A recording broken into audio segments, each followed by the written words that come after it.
शिव क्षेत्र में मरण से तत्काल मोक्ष लाभ का फल प्राप्त होता है।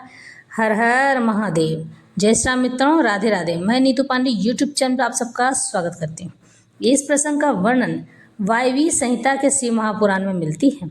इसमें कहा गया है कि ध्यान और उसकी महिमा से क्या फल प्राप्त होता है, योग धर्म तथा शिव योगी का क्या महत्व है, शिव भक्त या शिव के लिए प्राण देने अथवा शिव क्षेत्र में मरने से तत्काल मोक्ष का लाभ का कथन से क्या लेना देना है।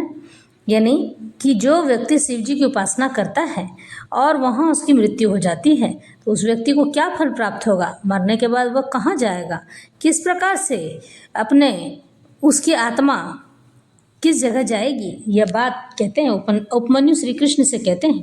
उपमन्यु कहते हैं, श्री कृष्ण श्री कंठनाथ का स्मरण करने वाले लोगों के संपूर्ण मनोरथों की सिद्धि तत्काल हो जाती है। ऐसा जानकर कुछ योगी उनका ध्यान अवश्य करते हैं। कुछ लोग मन की स्थिरता के लिए स्थूल रूप का ध्यान करते हैं।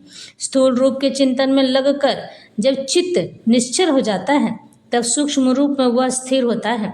भगवान शिव का चिंतन करने पर सब सिद्धियां प्रत्यक्ष सिद्ध हो जाती हैं। अन्य मूर्तियों का ध्यान करने पर भी शिव रूप का अवश्य चिंतन करना चाहिए।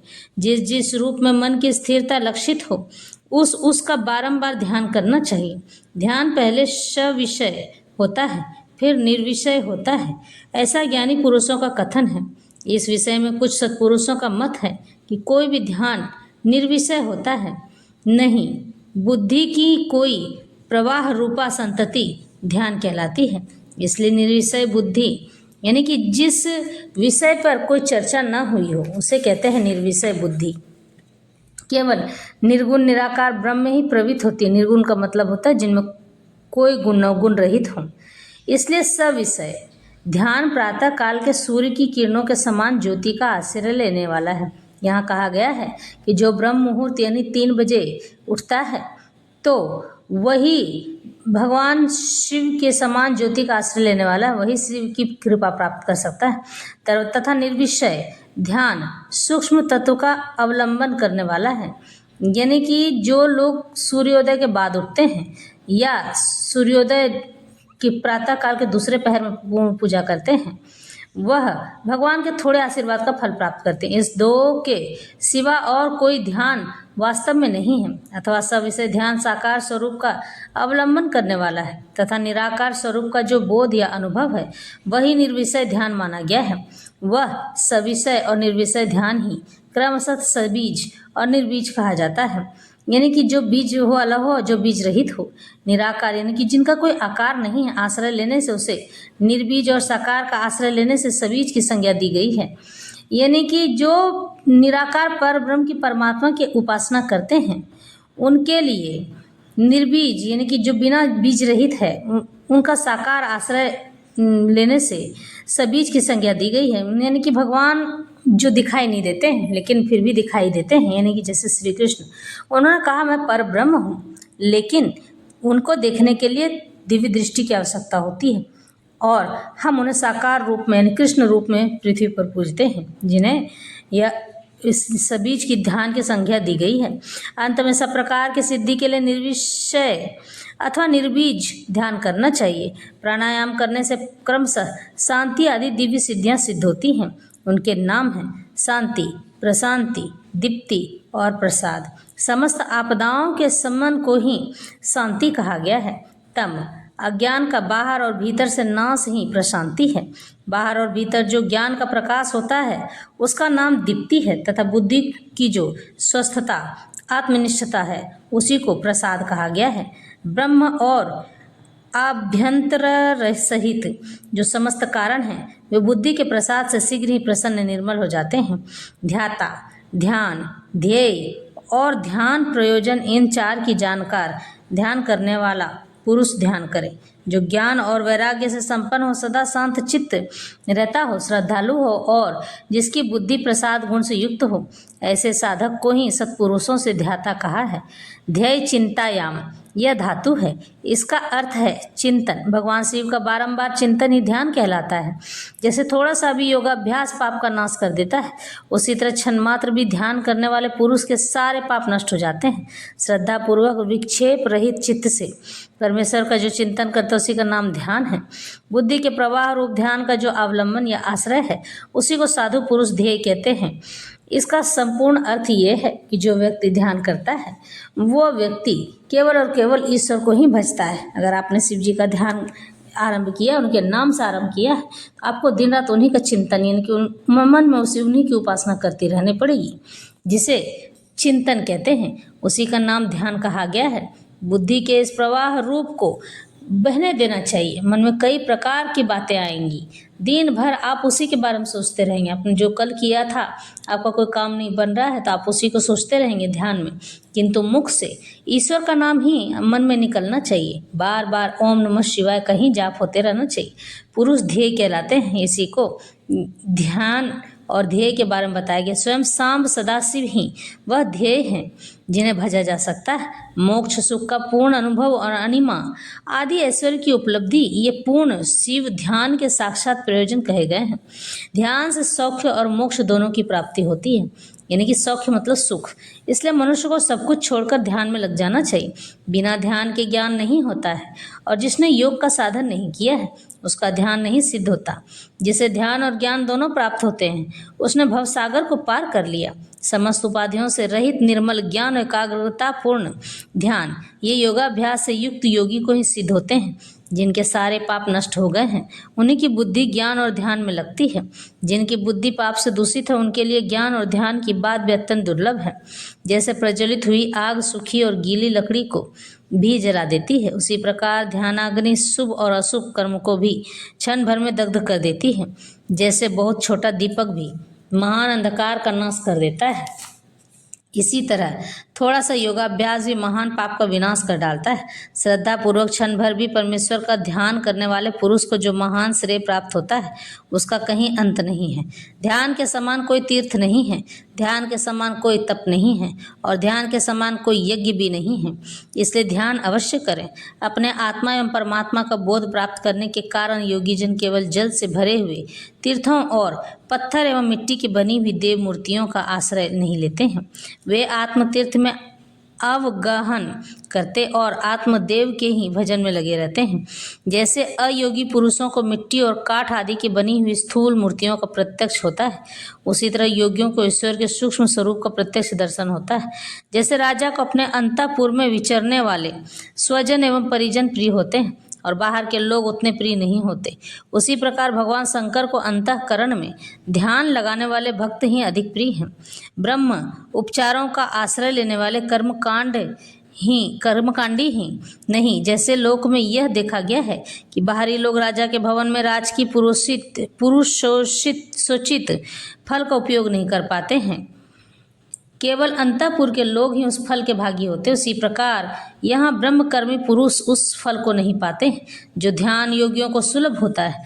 ज्ञान योग की साधना के लिए उद्यत हुआ पुरुष यदि बीच में ही मर जाए तो भी वह योग के लिए उद्योग करने मात्र से रुद्र लोक में जाएगा। वहाँ दिव्य सुख का उपभोग करके वह फिर योगियों के कुल में जन्म लेगा और पुनः ज्ञान योग को पाकर संसार सागर को लांघ जाएगा। योग का जिज्ञासु पुरुष भी जिस गति को पाता है उसे यज्ञ करता संपूर्ण महायज्ञों का अनुष्ठान करके भी नहीं पाता। करोड़ों वेद वेत्ता द्विजों की पूजा करने से जो फल मिलता है वह एक शिव योगी को भिक्षा देने मात्र से प्राप्त हो जाता है। यज्ञ, अग्निहोत्र, दान, तीर्थ सेवन और होम, इन सभी पुण्य कर्मों के अनुष्ठान से जो फल मिलता है वह सारा फल शिव योगियों को अन्न देने मात्र से प्राप्त हो जाता है। जो मूढ़ मानव शिव योगियों की निंदा करते हैं वे श्रोताओं सहित नरक में पड़ते हैं और प्रलय काल तक वहीं रहते हैं। श्रोता के होने पर ही कोई शिव योगियों की निंदा का वक्ता हो सकता है। इसलिए महापुरुषों के मत में उस निंदा को सुनने वाला भी महान पापी और दंडनीय है। जो लोग सदा भक्ति भाव से शिव योगियों की सेवा करते हैं वे महान भोग पाते हैं और अंत में शिव योग की भी उपलब्धि कर लेते हैं। इसलिए भोगार्थी मनुष्यों को चाहिए कि वे रहने को स्थान, खान पान, शैया तथा ओढ़ने बिछाने की सामग्री आदि देकर सदा शिव योगियों का सत्कार करें। योग धर्म सा संसार अत्यंत प्रबल है, अतः पाप रूपी मुद्गरों से उसका भेदन नहीं हो सकता है। योग धर्म और पाप मुद्गर में उतना ही अंतर समझना चाहिए जितना वज्र और तंदुल में। अतः योगी जन पापों और ताप समूहों से उसी तरह लिप्त होते हैं जैसे कमल का पत्ता पानी से। शिव योग परायण मुनि जिस देश में नित्य निवास करता है वह देश भी पवित्र हो जाता है, फिर उसकी पवित्रता के विषय में तो कहना ही क्या है। अतः चतुर एवं विद्वान पुरुष सब कृत्यों को छोड़कर संपूर्ण दुखों से छुटकारा पाने के लिए शिव योग का अभ्यास करते हैं। जिसका योग फल सिद्ध हो गया है वह योगी यथेष्ट भोगों को भोग कर समस्त लोगों की हित कामना से संसार में विचरने अथवा अपने स्थान पर ही रहे या विषय सुख को अत्यंत तुच्छ समझकर छोड़ दे और वैराग्य योग से स्वेच्छापूर्वक कर्मों का परित्याग कर दे। जो मनुष्य बहुत से अरिष्ट देखकर अपनी मृत्यु को निकट जान ले उसे योगानुष्ठान में संलग्न हो शिव क्षेत्र का आश्रय लेना चाहिए। वह मनुष्य यदि धीर चित्त होकर वहीं निवास करता रहे तो रोग आदि के बिना भी स्वयं ही प्राणों का परित्याग कर सकता है। अनशन करके शिवाग्नि में शरीर की आहुति देकर अथवा शिव तीर्थों में अवगाहन करते हुए अपने शरीर को उन्हीं के जल में डालकर शिव श्रोक्त विधि से जो अपने प्राणों का त्याग करता है वह तत्काल मुक्त हो जाता है। इसमें अन्यथा विचार करने की आवश्यकता नहीं है। अथवा जो रोग आदि से विवश होकर शिव क्षेत्र की शरण लेता है उसकी भी यदि वहाँ मृत्यु हो जाए तो वह इसी प्रकार मुक्त हो जाता है, इसमें संशय बिल्कुल नहीं है। इसलिए लोग अनशन आदि से शिव क्षेत्र में श्रेष्ठ मरण की कामना करते हैं, क्योंकि शास्त्र पर विश्वास करके धीर हुए मन से उनके द्वारा इस तरह की मृत्यु स्वीकार की जाती है। जो शिव के लिए अथवा शिव भक्तों के लिए प्राण हत्या करता है उसके समान दूसरा कोई मनुष्य मुक्ति मार्ग पर स्थित नहीं है। इस कारण इस संसार मंडल से उसकी शीघ्र मृत्यु हो जाती है। इनमें से किसी एक उपाय का किसी तरह भी अवलंबन करके अथवा विधिवत षड्ध्वज शुद्धि को प्राप्त होकर आदि कोई मनुष्य मरता है तो उसका अन्य पशुओं प्राणियों के समान यहाँ अर्धदैहिक संसार नहीं करना चाहिए। विशेषतः उसके पुत्र आदि को उसके मरने से असौच की प्राप्ति नहीं होती है। ऐसे पुरुष के मृत शरीर को धरती में गाड़ दें या पवित्र अग्नि से जला दें या शिव स्वरूप जल में डाल दें अथवा काठ या मिट्टी के ढेले की भांति कहीं भी फेंक दें, सब उसके लिए बराबर है। यदि ऐसे पुरुष के उद्देश्य से कोई भी कर्म करने की इच्छा हो तो दूसरों का कल्याण ही करे और अपनी शक्ति के अनुसार शिव भक्तों को तृप्त करे। उसके धन को शिव भक्त ही ग्रहण करे। यदि उसकी संतति शिव भक्त हो तो वह भी ग्रहण कर सकती है। यदि ऐसा, संतति का मतलब उसकी पत्नी, ऐसा संभव न हो तो उसका धन भगवान शिव को समर्पित कर दे, परंतु उसकी पशु संतति शिव भक्तिहीन संतान उस धन को ग्रहण न करे। ऐसा करने पर उसका विनाश निश्चित है। इस तरह से भगवान शिव के लोक में अगर किसी की मृत्यु हो जाती है तो इस तरह से वह भगवान लोक को जाता है, शिव लोक को जाता है और वहाँ जाकर भगवान शिव के पास रहकर उनकी कुछ दिन उपासना करने पर वह मनुष्य फिर से जन्म लेता है। नया जन्म लेकर वह ईश्वर को बारंबार धन्यवाद देता है और ब्राह्मण के जीवन में वह अपने जीवन को धन्य पाता है ताकि वह ईश्वर की आराधना कर सके। वैसे शिव भक्ति का एक नियम है कि जो केवल शिव भक्ति करता है वो कुछ दिन के लिए शिव लोक चला जाता है, लेकिन उसे पृथ्वी पर आना पड़ता है। इसका कारण ये है कि शिव भक्ति करने पर अगर भगवान शिव ने आपका हाथ भगवान श्री नारायण को नहीं दिया है, यानी कि आपको सौंपा नहीं है, तब तक आपकी मोक्ष और मुक्ति संभव नहीं है। वैसे शिव भक्ति करने पर अगर मोक्ष और मुक्ति कहीं मिलती है तो वह काशी जी में जाने पर मनुष्य मोक्ष और मुक्ति को प्राप्त होता है और अपने जीवन को वह धन्य धन्य बना सकता है। कहते हैं काशी जी इतनी ही पवित्र है कि काशी जी का कुछ भी चीज़ बाहर लाना निषेध माना जाता है, क्योंकि वहाँ काल भैरव दंड स्वरूप में वहाँ विराजमान है और कोई भी व्यक्ति वहाँ से कुछ भी ना ले जाने पाए। इसके लिए काल भैरव उस चीज़ की रक्षा करते हैं और इस तरह से यह कथा और व्यथा आज संपन्न होती है। हम नई कथा और व्यथा के साथ, नई शिव भक्ति के साथ इस सावन के महीने में हम आपसे पुनः मिलेंगे। नई बात, नया ज्ञान जानकर ही मनुष्य आगे बढ़ता है।